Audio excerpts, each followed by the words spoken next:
Cent Podcast.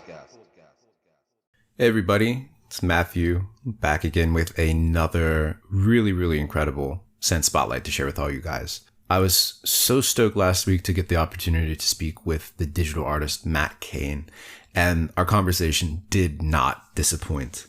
We talked a lot about Matt's background, coming from the traditional art world into the crypto art world, his motivators for creating, his actual creative process using these bespoke homemade computer programs that he's put together, his relationship with collectors, and his philosophy, not just on crypto art, but on his own work, it kind of blew my mind. Actually, my mind was blown multiple times during the course of our conversation. And with that, I really hope that you enjoyed my conversation with Matt Kane. Okay, we're live. This is Matthew coming back with another Cent Spotlight on the Cent Podcast, where I get to speak with some of the amazing creators who are doing fantastic things on and around the Cent platform. I'm really stoked to be speaking with the digital artist Matt Kane on this week's episode. So welcome to the show, Matt. Oh, thank you, Matthew. It's my pleasure to be here. So to get things started, I'll ask you the question that I ask everyone. Could you introduce yourself to the Cent audience and tell us a little bit about your background? Sure. Well, my name is Matt Kane, and I'm an artist, a full-time artist right now. I've been active in the crypto art space for roughly a year. I was a big-time lurker before that. I think I've been kind of watching the space evolve since 2017. I got introduced to the crypto art space because I'd been developing a generative art program, and so I've been loosely following that community on Twitter. And so it was an article by Art Gnome that I saw that kind of drew me into crypto art, I believe. Although I kind of think I'd already found some posts that kind of crossed my path.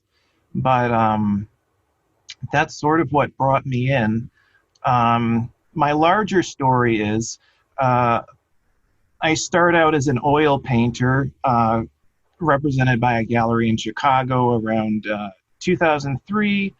I'm extremely young then, so I'm in like my early 20s, and kind of my boyhood dream is to show in like a top Chicago gallery, and it happens, and it's one of those, great experiences for me, but it was also like too much too soon.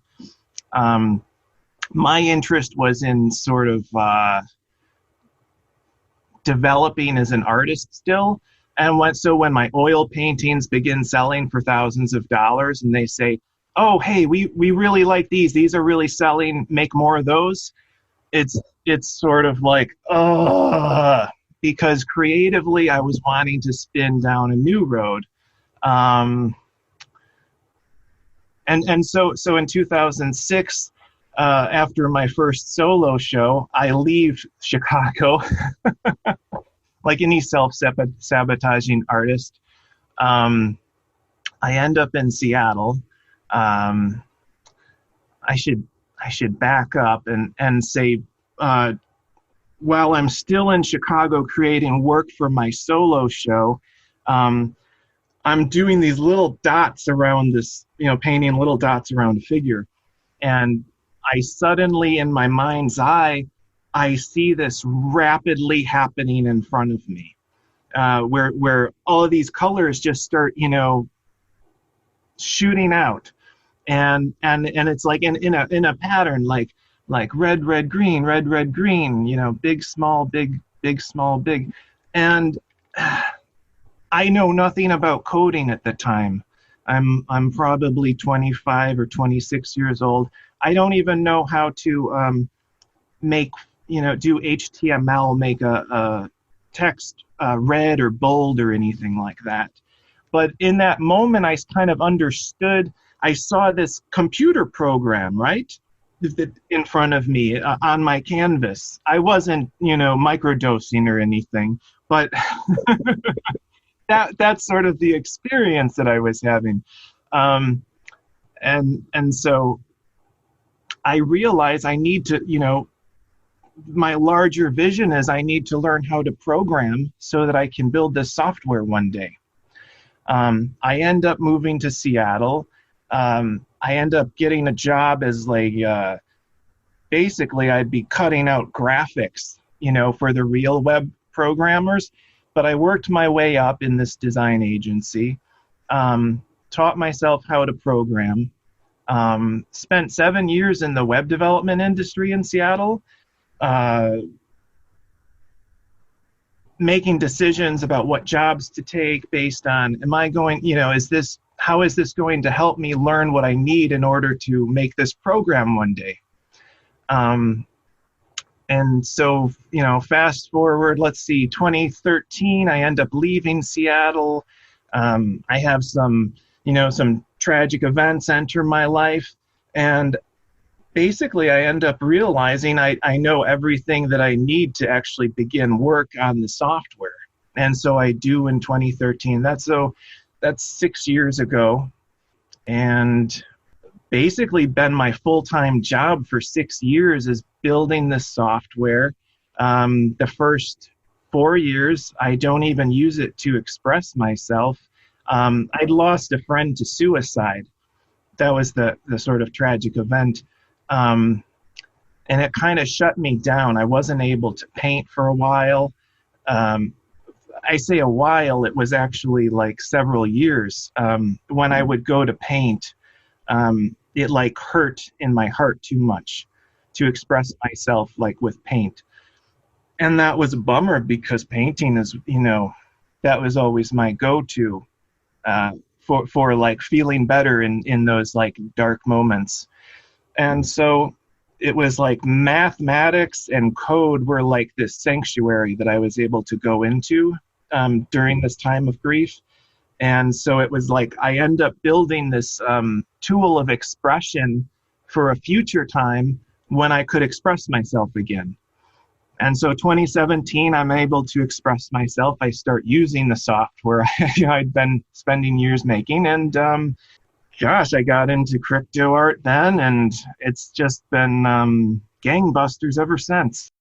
That's a fascinating story. So let me just make sure that we wind up at the same place together. So Sure. The program that you had begun development on, that tool for creatively expressing yourself, that program that you began in 2013, the first work that you started to create for it or with it was around like the 2017, 2018 mark. Is the work that you shared on Super Rare the first work that you created with that program? No. Okay. Sorry. Yeah. So where did you actually share some of the first works that you created with your program? Great question. I didn't. I'm kind of one of these really strange. I suppose what I learned in my early 20s showing in the gallery in Chicago was that success did not make me happy. It was building something and pursuing my creativity, my creative vision. That's what made me happy. So kind of as I've matured as an adult, I got away from, I think artists have this tendency, they make a drawing and they take it and they run to their mother and they say, look what I made. And mom, hangs it up on the refrigerator. And I've just sort of become this person who is very thoughtful about what I want to release, what I don't want to release, and kind of setting standards for myself that way. Yeah. Mm-hmm. So I want to kind of dive into that a little bit more then. So success is not something that is a motivating factor for you at all, it sounds like, at this point especially. So what drives you? What turns you on about the creative process to keep you going with this? What is your ultimate creative driver? That's a great question I've never really considered. I think I like to get into sort of patterns in my day where, I'll spend the full day like coding, making an improvement on my software. I'll take a walk in the afternoon in the woods. I'll come back, I'll code some more. maybe, and maybe the next day I wake up and I make a painting. And as I'm making the painting with my software, I'm making notes about improvements on my software. I suppose, you know, what drives me is just continuing to build on this. Even after 6 years of building this, it's a work in progress. And as I get creative visions, it's that's what drives me, is how can I have a whole list of features I want to build out that I haven't gotten around to yet, and paintings I want to make.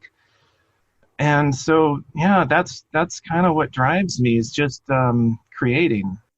Hmm.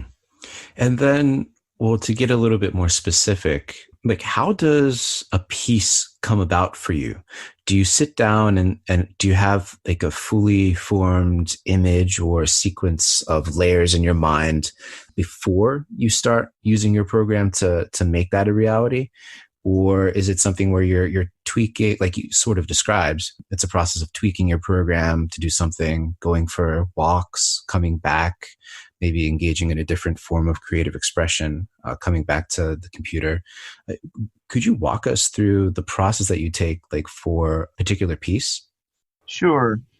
Before I forget, I should mention that I practice meditation daily, usually after I come back from my walk. And it's generally during meditations that ideas will come together. Sometimes they'll be related to what I'm building with the software. Sometimes they're image based. Like this last collaboration for Async, I had the visionary spirit of creation that I made. That was something that fully came to me in meditation. I had no idea what I was going to do for that work.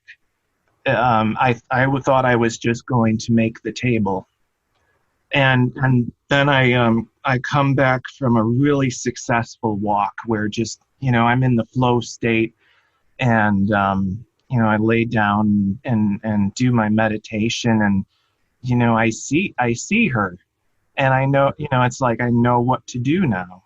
And so in that way, that's that side of my creative process. In terms of when I actually go to make work, this is kind of a bizarre story, but and I don't know precisely what it is, but I can tune into colors. It started out with my art when I'm around 19. Using black and white photographs. I would look at the black and white photographs and I would kind of tune in my mind, and I see the colors over top in places. And so I would start to paint over top these black and white photos. And so if I'm seeing green, I would put down green. And then putting down that green then informs what I'm seeing around it. And so it's kind of like jazz music, where you got a trumpet doing something, then you got the snare drum responding. So I put down the green, and then there's purple, and then maybe there's this sparkly golden line around that. And I'm just kind of like in a process of getting down all, everything that I'm seeing in my mind's eye. I mean, as you're describing that, I can't help but think of your "One of Us" variation that Common ended up scooping. I mean, the image of Frankenstein, which I mean, in my memory, I remember that as being black and white, but from your description, I can see you looking at a black and white image like that and overlaying all the colors that you described, which came together so perfectly for that piece. And I remember when I saw that, and it was just, what is that? I've never seen anything quite like that. And the resulting bidding war that erupted around that just confirmed, okay, this is as special as I thought it was when I saw it. That was, yeah, that's so fascinating to hear.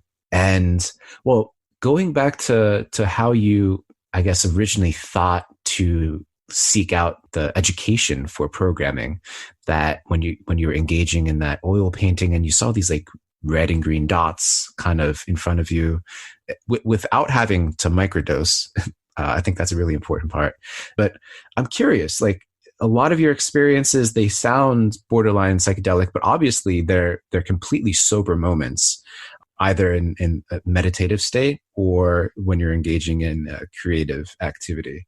Since you've had those sorts of experiences sober, I'm curious. I mean, you don't have to answer this or not. We can edit this out if this is uncomfortable, but have you actually engaged in psychedelic experiences? I never have. And the reason I never have isn't because I'm a prude or anything. It's because I recognize that my brain chemistry is such that I do have these sort of extraordinary experiences, and I would not want to risk, screwing up the works, so to speak. If I could back up, I don't know what it is that I see colors, especially when I can tune in now to just around me. All I have, it's strange. It's like I refer to it as kind of the right side of my brain. It seems to be through my right eye, as a matter of fact. I was thinking, how can I explain this? And it's sort of like if you look through an old stereoscope viewer, if the right-hand side has just color, but the left-hand side is like the black and white photo, that's kind of what the experience is for me, if I put it in terms for you to imagine. I kind of trace it back to when I'm a child. Now we're going way back. We had black and white television, and I sort of did a lot of mind experiments when I was a kid. For instance, I once laid in bed and shut my eyes and imagined myself walking through the house, going into the toy chest, taking out Darth Vader and Chewbacca, setting them up by the chimney, and then walking back, and getting back into my own body. And then like I ran out, through the kitchen all excited, like I'm going to prove that I have ESP and I can control objects and stuff. And it was like the greatest disappointment of my life. And I was probably like 2 or 3 years old doing this. But that was the kind of child I was. Of course, Chewbacca and Darth Vader were in the toy chest. They weren't on the chimney. But anyway, another mind experiment I did came after seeing The Wizard of Oz. I saw, for some reason, the Sunday school, the church we went to, showed us The Wizard of Oz. And there's that moment where Dorothy goes from the black and white world into the color world. That has always stuck with me, and it stirred something so deep inside me watching that. And it made me think about, was the world once all black and white? And at the time, my family only had a black and white television. And so my idea was, well, I'm going to try to watch the black and white television in color. My parents always told me, you can do anything you set your mind to. And so anyway, I got to the point where I was watching the black and white television in color. I didn't think anything of it at the time. And it was something that, eventually we get a color TV and, I'm not doing that anymore. But around the time I'm 19, 20, I'm, interested in art more. And so I'm thinking about like my childhood and what can I do that's really authentic to myself, and what are unique experiences to myself that I can, bring into like developing as an artist. And I remembered that thing about, watching television in color. So I tried that, like I mentioned, and it just was like, it worked. And as I mentioned, I make these color sketches back then, and just to get all the colors down. And then I found myself playing with it, kind of playing with the phenomenon. So if I saw green, what would happen if I put down purple? What would happen if I went along with some of it? But then, of course, I have, cognitively, I have, my own ideas about color and stuff. And so what would happen if I don't go along with, my mind's plan all the time? And I found, you know, it works either way. It's like the response is kind of ends up being perfect either way. There's a lot of questions I really want to ask, but before we move on, I want to make sure that I honor the promise I made to the lens-based artist, Urban, Urben. But he had asked, when you sit down to make one of your works these days, he's just curious, how long does each piece take? Does each piece roughly take the same time, or does it vary piece to piece? I'm finding that it varies piece to piece. Generally, it's a couple hours. So we're talking probably a minimum of 3 to 4 hours. However, so that the dollar symbols that I've been doing those really late at night. And one of my goals with those was not to second guess myself. Like I mentioned, where I would sometimes, go off of what the plan is. I wasn't doing that with those. I was just going with every single decision I was making. I should mention, so as I built that software and I started using it, sort of the same way that I play with colors, the same kind of thing, I kind of became intimately attached to my own software where now I'm not just seeing color, I'm seeing like the patterns or whatever the result of the algorithm, would be. I start to see those things. So it's kind of like I let everything fire off in my brain as I'm looking at, the work in progress, and I'm just going with it. The Monets were taking about 12 to 18 hours. So it's kind of like you have some pieces that do really well with the bidders, but then you have pieces that are really laborious, that I was finding, harder to sell at the time. It's fun, it's interesting. I don't really pay attention to the time though, because it's all about like getting to the best result. I think, I've spent 6 years of my life running through my savings, just in order to, get to the point where I can create, and shoot from the hip with color and with pattern. So it's like I don't really pay attention to my hours. It takes as much time as it takes, whether it's a little bit or a lot. And touching on the program that you do use, when I first became aware that you use a self-developed, a self-programmed piece of technology to create your work, I think I came across a tweet of yours.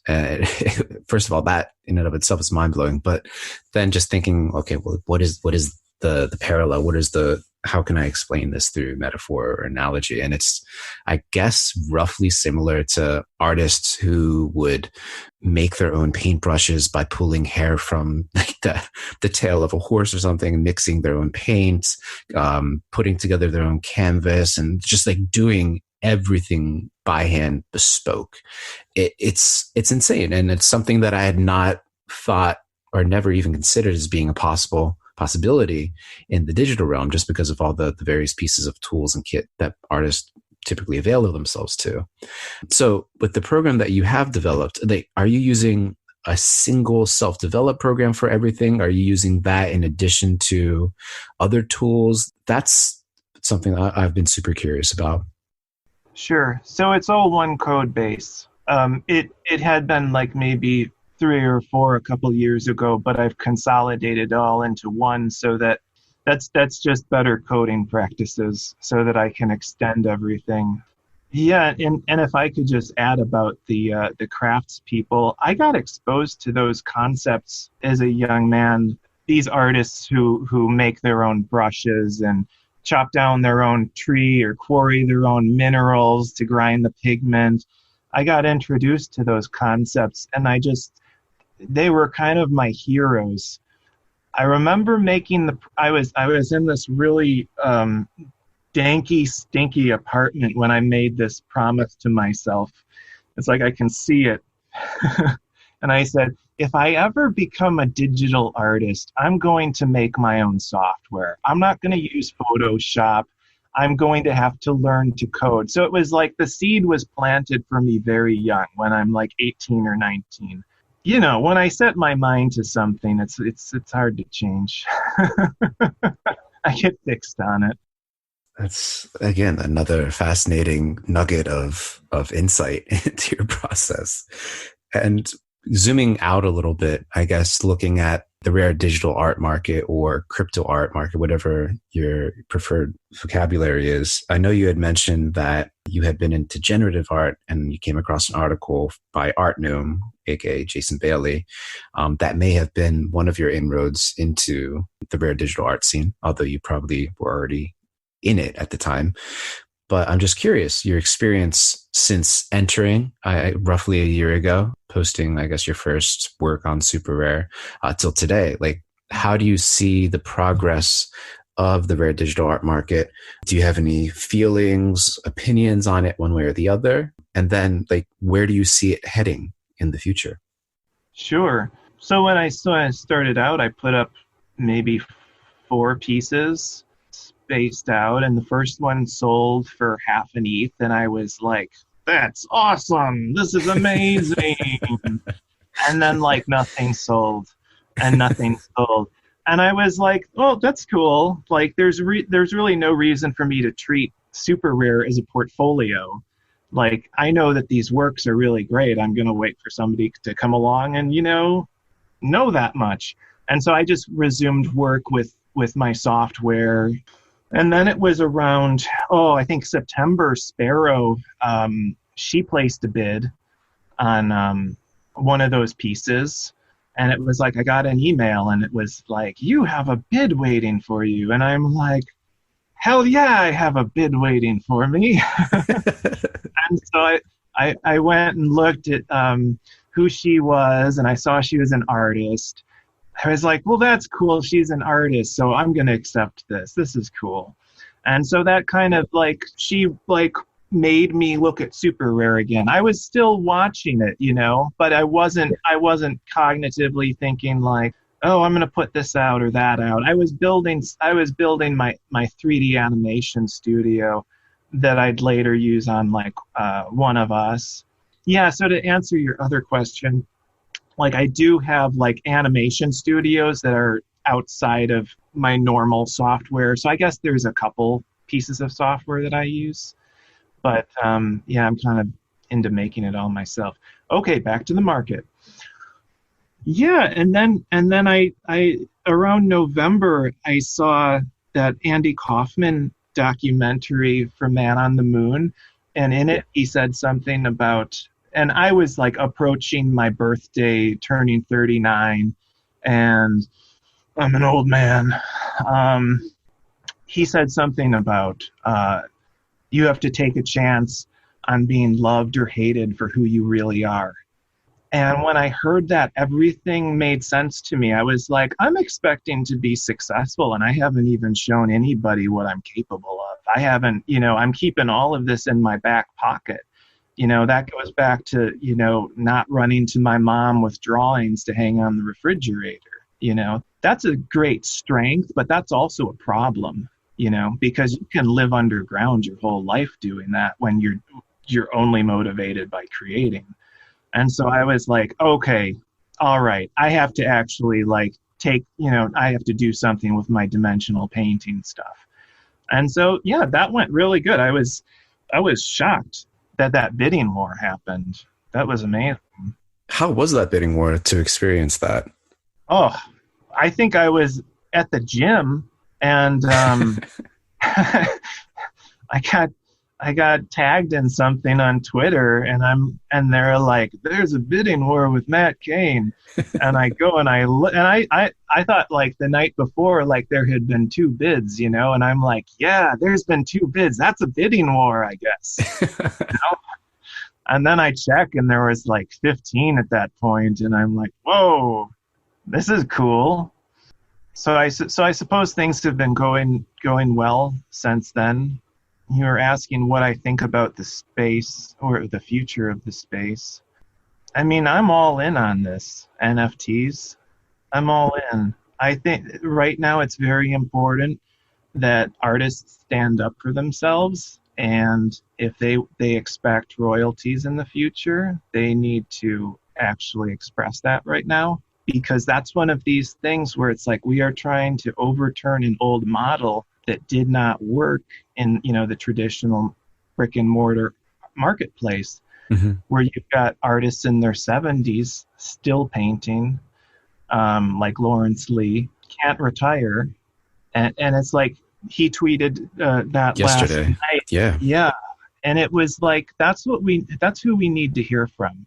Like we can't listen to me, moaning about royalties are important. We need someone to actually tell us, and show us why they're important. And we're shaping the future right now. I believe the future, for proven provenance is NFT, or an invention that's going to come from NFT. And so it's very early, and we get to set all of the standards right now. We get to create a more ethical future. And if we don't stand together and create an ethical future, it's like the old model is going to just win over, because that's easy. We don't have to convince customers or collectors of why royalties are important. We can just do the old model on the blockchain. Right. I think that that royalty model is so important. Right now, we have a fragmented attempt at writing that future. We have places like platforms like Super Rare, who are obviously trying to usher that in as an accepted practice. We have OpenSea that gives creators the tools to set the resale for within their own marketplace for those secondary sales and percentage of those sales that go to them. But because of the fragmented nature and the multiple platforms, there definitely needs to be a group consensus and a concerted effort on the part of all the players to make sure that regardless of where the piece ends up getting resold at, that there's some sort of royalty model baked in Mm-hmm. to the sales structure. And I spoke with the folks at Known Origin, and that's a project that they're trying to spearhead, interestingly enough. Mm-hmm. So I feel like the effort is definitely there. The awareness of that and how important that really is there. It'll just take a little bit more time to make sure that it really becomes a full-fledged reality, not just something that's platform or marketplace specific, which is it's definitely a great step forward, but it's a half step, right? It's not Mm-hmm. where we need to fully go. I think on that point, and like the new kind of creative white space that the technology is kind of provisioning, another interesting area is something that we had talked about before the show, and you had introduced to me, in how you're treating your collector base in being able to provide exclusive experiences for Mm-hmm. folks who have owned or purchased your work.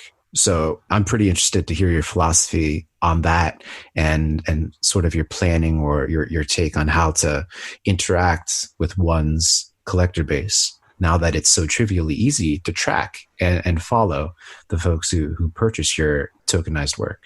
Yeah, that was an idea I had before I think I even minted anything, and I was just learning about NFTs and what they were, because I'm looking at the market, before I entered it, very skeptically.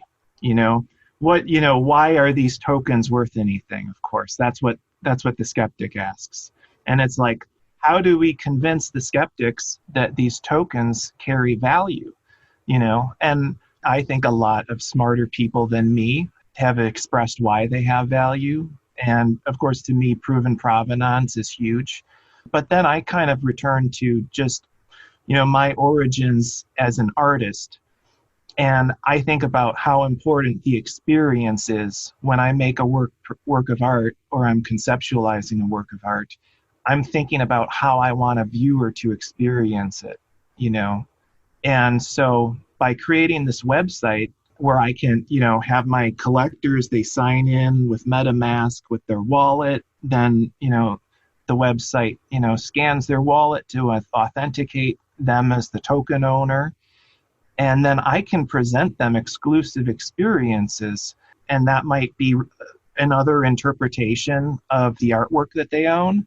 That might be me talking, a video of me talking about the artwork. That might be sketches I made in preparation for the artwork. The amount of, exclusive content that an artist can give to a collector, it's really limitless. And I think it provides an experiential value to, to the collector. I built my website out so that the collector can decide if they want to share those experiences. And they can share them with the public. They can share them with other digital wallet owners, if they think that, they want to boost digital wallet, the browser plugin installation. That's a way of doing that. They can also just share it with Matt Kane collectors. And then they can share it with particular wallets. And I sort of think about it in terms of a curator's going to reach out to someone one day, right? And say, we want a Matt Kane in this show that I'm curating. So they reach out to the token owner. They work out a deal, right? Whatever deal that is. And, maybe the token owner doesn't want to give away all those exclusive experiences to the public. And they just, so what happens is the museum or the gallery where this show is taking place, they create a digital wallet on the device they're going to show the artwork on. The collector logs into my website. They put in that wallet address, and bing, bang, boom, suddenly we have those exclusive experiences being shared, in that museum or in that gallery. Does that make sense? Oh, yeah, totally. And the way that you've architected your site and thought about the relationship between the exclusive content and the holder of the work and giving them kind of scope to share that or not, I think that's a layer even deeper than I had presumed was possible. It's fascinating. I feel like the relationship between the artists and the collectors, that's something that obviously it's core to this whole space. It's what kind of powers everything going forward. It's what sometimes attracts people to the space in terms of new collectors, maybe artists who kind of give it a second thought that, hey, maybe I can actually do this creative thing that I'm so passionate about as like a full-time thing or something. It's core. And building those experiences out, building that relationship out is paramount. And there's just so much scope within this digital space and the metaverse that's expanding in front of us to express, to share, to convey that relationship even deeper. I mean, I was speaking with Josie the other day, and she likes to create exclusive wearables for her collector base. The wearables, of course, are representative or mimic some of her iconic images of the works that she's created so that her collectors can walk around in CryptoVoxels or Decentraland or VR chat and convey and express and signal their relationship with Josie as a collector, as a supporter, as someone who they believe in their work.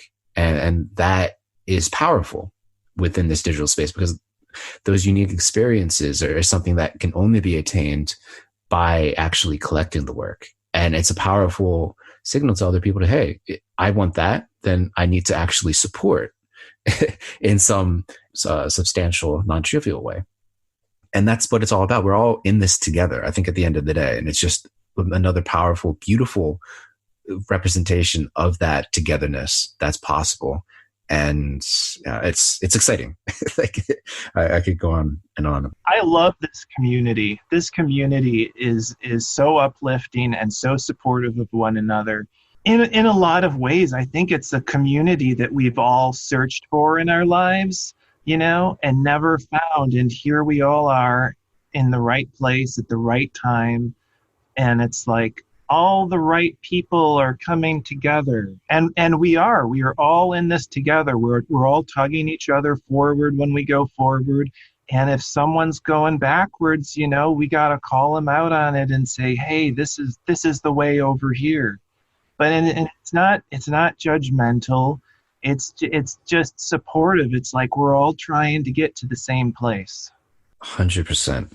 And I think a beautiful manifestation of that whole ethos, if you will, is async art, which, I mean, on top of being a whole brand new way to creatively express oneself and like a new medium, I think it, again, because of the layer token aspects of what they're creating, it's like, wow, it's everyone really is could potentially make something together, benefit together, share in the upside. That is it's an amazing experiment. And since you had touched on it at the top of the show, but I'm just wondering, like at a more like meta or macro level, like looking at what async art represents, do you have any thoughts on like the power and potential of a project like async art in this amazing space that we're all in right now? Well, I have to say that the team, Conlin, No Shot, and Breadbreaker, they are phenomenal. And it's like, I talked to Conlin. I was the first artist he spoke to, and we spoke, I think, January 2nd or January 3rd. Mm-hmm. And so it took literally 2 months. They put that together, that technology. I've worked in the web dev industry. I've worked with teams that are like 3 times as large, with projects that are 2 times as less complex. And it's like you end up taking 6 months to put that website out. And it's like, so I'm super impressed. I'm super impressed by them so far. The general, I believe it's a new artistic medium. It cultivates collaboration. I look at it not in terms of layers. I look at it in terms of the components of an art form. You break down any art form into its component parts, and this contract will be able to cover that. I don't have all of the answers, but it's like you could have a single artwork that gets broken up into the choreographer, the set designer's work, the lighting director. I'm thinking about, dance or something, that each dancer has their own token. That's how I sort of look at it is I'm a painter, so I'm thrilled about this. And I'm a dimension, I do dimensional paint. And so like layers, yes, but I look at the art, every art form, it can be covered by this contract. You literally just blew my mind yet again, like thinking about it in that component dimension. And I mean, yeah, why not? Right? Like we don't need to stay constrained within this like digital art medium. Like you can break it out into choreography, dance, movies. Like that is amazing. And I was even thinking, I'm just going to shout this out there because I don't know how to do it, but it's like generative music where you have one token representing the trombone, one token representing, the trumpet, et cetera, et cetera. And it's like, you can then go in, each person could go in and control some sort of value that renders the output of that instrument. This is phenomenal. This is not just like, oh, this is crypto art. This is art. This is where art has taken a turn, because the future, it's more digital. The only way the future is not more digital and is less digital is if we blow ourselves up. There's some global catastrophe. Otherwise, the future is more digital, and this is the art is more digital as well. And so I think, whether Async as a company survives or not, what they're doing with their contract, that legacy lives on. And that's sort of what I look at the whole space as being is everyone's introducing a little something, right? Mm-hmm. And that little something is this legacy that's shaping the future right now. And that's, you asked me before, like, what drives me? This is what's beginning to drive me. I haven't been working on my software lately. I've been working on crypto art, on community outreach and, talking to other artists and talking to collectors. That's what's driving me right now is we have an opportunity, all of us, to shape the future. And if we're unhappy with the old models that I'm fortunate that that I was able to experience the art gallery scene before the financial crash, because there was a lot of things I liked about it. There was a lot of things I didn't like about it. There's a reason why I never returned to a brick and mortar gallery. It's not for lack of having artwork.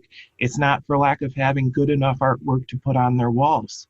It's for lack of long time. You got to have royalties. You got to be able to keep relationships with your collectors and not have those kept in some ledger that the gallery owner keeps in a lock and key. This is really the future. Amen. Sorry. Beautifully put. Oh, well, okay. I wanted to, I have a million things to say on top of that, but that is just too beautiful to add anything to. So we'll head towards the end of this. But before we go, there's a couple questions I always like to ask. Who are you collecting? Like, if we opened up your wallet, your digital wallet, which artists do you prize the most? Well, everyone I've been collecting because I sincerely love the work. That's what I sort of look for in artists that I collect, are artists who are doing their own thing, who are not influenced by the trend necessarily.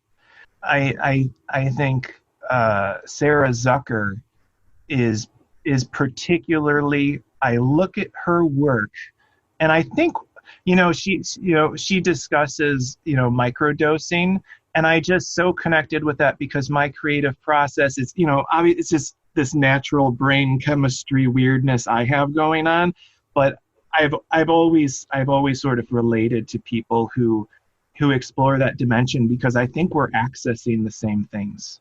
And what she's doing with analog technology of the 80s and 90s, these old cable boxes and VCRs and CRT monitors, and I more or less see that as these painters who have rediscovered the old master techniques because we lost those. It's like, because of the work of Sarah, we're not going to have to rediscover those techniques. Like, she's keeping them alive, and she's actually innovating on these technologies in ways that weren't happening in the 80s and 90s. I mean, we had artists using those tools, but what I'm saying is she's taking it steps further. Yep. Other artists, I don't know how to say her name. I always say Missile Simpson. I say Miss Al Simpson. Yeah, her work I really love. Her digital collages, I think they're really great. And that's another one. I think it's where, like, I selfishly look at her work and I see a little bit of myself. And so I own one of her pieces, and I love it. I think it's her best work that I own, but I'm partial. I have 5 pieces. I'm pretty sure I have a better one than you. No, you have the best. No, she's amazing. And well, I didn't want to say this, but since you said, like, you see part of yourself in her work, like, she's been one of the individuals who I've spoken with who, I know your time is very, very dear and precious, but in the future, I would personally, from a selfish standpoint, love to see both of you somehow collaborate. I just feel like your styles are so in line and in sync. Something phenomenal will come out of some sort of collaboration between the two of you. Yeah, right. That's cool. That's cool. I think right now my time is like, I have to put my time into these projects that are on my list, know. And in my real life, I have a lot of things that stress, take from my time, and then I have to tend to. But you put any. I don't think this space is going away, and so I'm not in a hurry to do collaborations with everyone right now. Right now, I'm interested in building out my own technology, collaborating with technology being built like async. That's how I'm kind of choosing, and of course, making art. That's how I'm choosing to spend my time right now. And I think there's plenty of time in the future for collaborations. For me, you put anything on a long enough timeline, things will happen. Yeah. The space isn't going away. It's doing the complete opposite. So there will be time. Totally. I also love Norman Harmon's work. Mm. I I know that he, similarly to Sarah Zucker, does things with like VHS glitching and stuff. I don't know how much that goes into his digital paintings or not, but it's cool to me when artists are involved with other mediums and forms of expression than we're necessarily seen in the crypto art universe. I could talk about them all, but three is a good number, you know? It is. That's a good number. And well, before we go, I just want to give you a chance to either let the folks know where to find you and your work, shout out your handles and your websites, and then if you want to give people a taste of what you're cooking up creatively, I think that would be a cool thing to share. Yeah, absolutely. So you can find me at mattkane.com. If you're only interested in seeing my collector website, you can go to collect.mattkane.com. My Twitter and Instagram handle is Matt Kane Artist, all one word, MattkAneArtist. And what I'm working on right now is a really phenomenal piece, I think. I'm adding on to my software a 2D animation studio. I have a separate 3D animation studio, but this one is going to allow me to take my paintings and selectively, object by object, layer by layer, however I choose to do it, add rotation or blow up pieces and shrink them. It looks really cool. I can't do it. Artists can never do things justice with words, you know? But that's going to be coming out.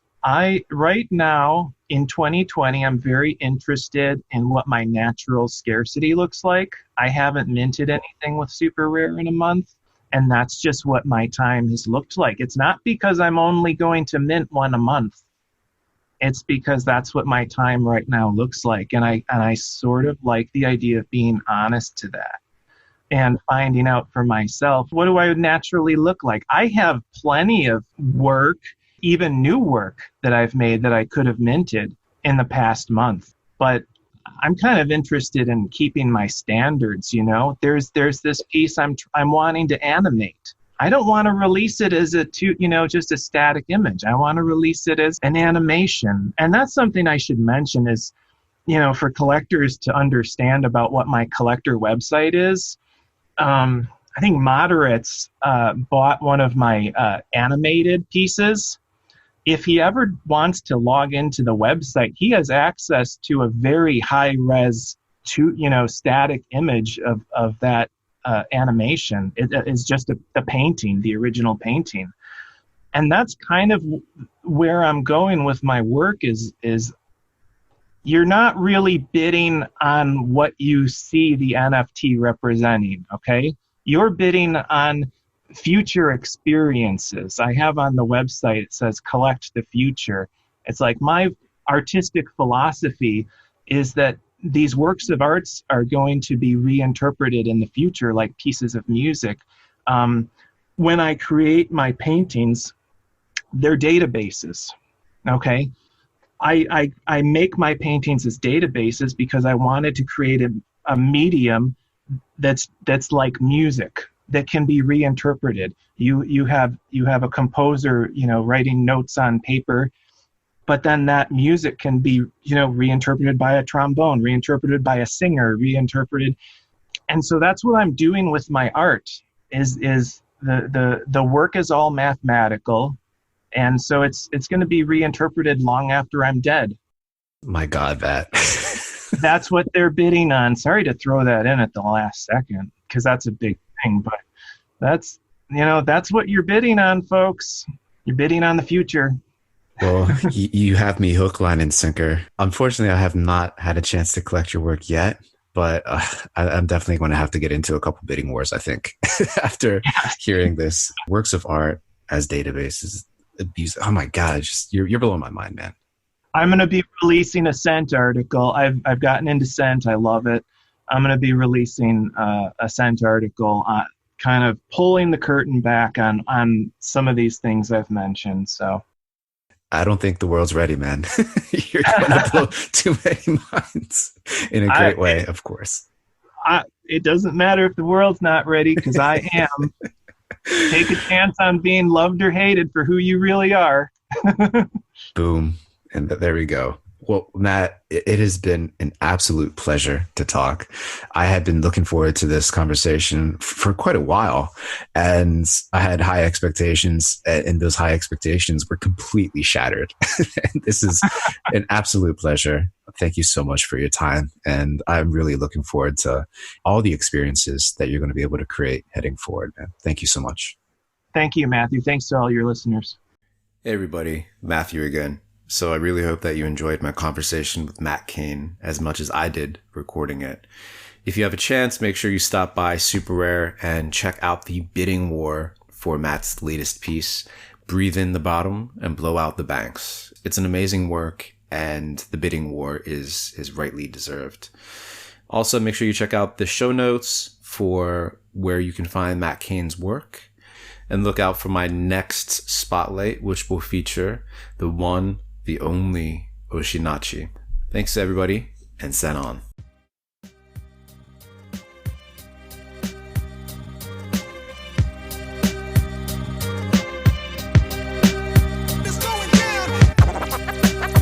Sent.